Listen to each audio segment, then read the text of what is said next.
You scream, I scream, in space no one can hear you scream. Tonight I'm rolling with the beard, we're reviewing Alien, Fate of the Nostromos.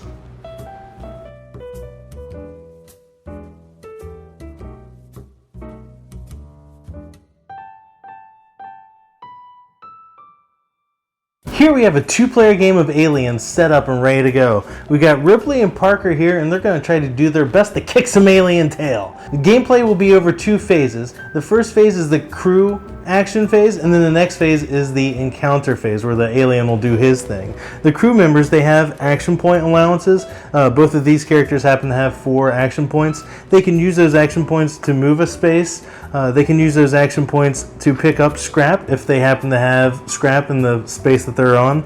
Players can use that scrap to build items. Players can also use their action points to use those items that they have built. Players will be moving around and building these items to try to complete these objectives. And once all the objectives are completed, then there will be one final mission for the grand finale of the game. And at the end of each player's crew action phase, there's an encounter phase, where the players will flip over one of these encounter cards and see what the alien does. There will be a movement for the alien. Here the alien moves one space, and this is a penalty if the alien happens to be in the same spot as another player. And then at the bottom here, it will tell where to add more scrap. So the docking bay here will add 2 scrap to the docking bay, and then we will add 1 conceal token to the docking bay.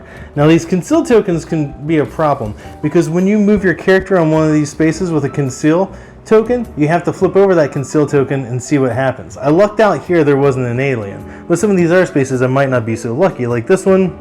I got lucky again. Well here, this one, oh, there's an alien. That means that the alien shows up there. And then if one of the players happened to be there, in this case, we would lose 3 morale, which is the way that the crew loses when morale drops all the way to 0.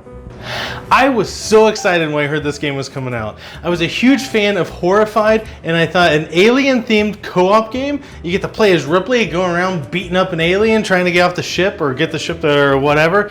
That sounds fantastic. I was so excited for this theme. And then you pop open the box, and on the back side of the board there's the hissing cat printed on it, which is a neat little touch. And the art on these cards is fantastic. They didn't go the cheap route and use like cheesy screenshots from the movie. It's actually art done specifically for this game, or at least to my knowledge. I don't know, it might be from a graphic novel or something, but it looks fantastic. And I was excited for it to be asymmetric with all the players having different special abilities. So everything that I knew about this game made me excited for it. But man, did it fall flat. It was so underwhelming the first time we played it. We thought, well, maybe we need to play it with more than just 2 players. So then we added more players, and it just didn't get any better. The game gets so repetitious so quick.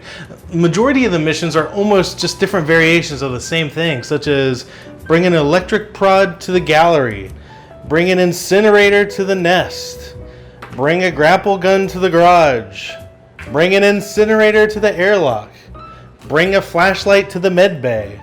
And then they get wild and crazy and say drop 2 coolant canisters in a suit storage. Drop 2 coolant canisters in the docking bay. You know, you get my point. But the final goals are typically a little more exciting, but to be honest, by that point it's too little and it's been too late because you've already played 3/4 of the game doing these boring missions that all sound the same and play the same. The board looks so bland in this game.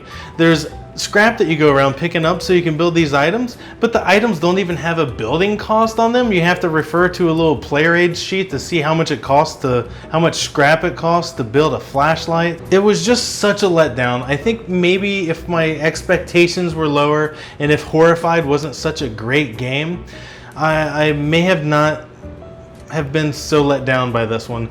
But for the beard, I don't think this one's going to stay in my collection, and definitely try it before you buy it. And if you found this episode entertaining or informative at all, please consider clicking that like and subscribe button. Thanks again for watching.